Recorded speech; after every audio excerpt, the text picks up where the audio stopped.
or internet sources for the latest severe weather information.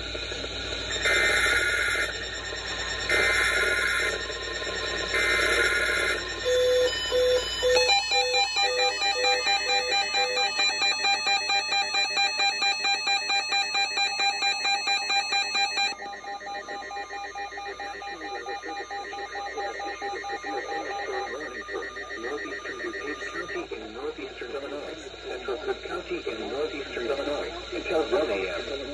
At 11:50 p.m., a severe thunderstorm was located over Schaumburg, moving southeast at 30 miles per hour.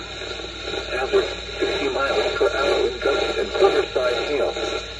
Source, radar indicated. Impact, hail damage to vehicles is expected. Expect wind damage to roofs, siding, and trees. Locations impacted include Chicago, Cicero, Schaumburg, Irwin, Oak Park, Elmhurst, O'Hare Airport, Addison, Elm Grove Village, West Town, Austin, Bridgeport, Chicago Loop, South Lawndale, Lincoln Park, Irving Park, Melrose Park, Maywood, Brookfield, and Franklin Park.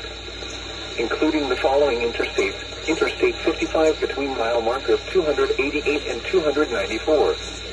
Interstate 88 near mile marker 140. Interstate 94 between mile markers 47 and 56. Interstate 290 between mile markers 3 and 29. Interstate 294 between mile markers 47 and 56. This includes Brookfield Zoo, Triton College, Hawthorne Park, Soldier Field, University of Illinois Chicago, Guaranteed Rate Field, Illinois Institute of Technology, Duluth, Museum Campus, and Northerly Island. For your protection, move to an interior room on the lowest floor of a building.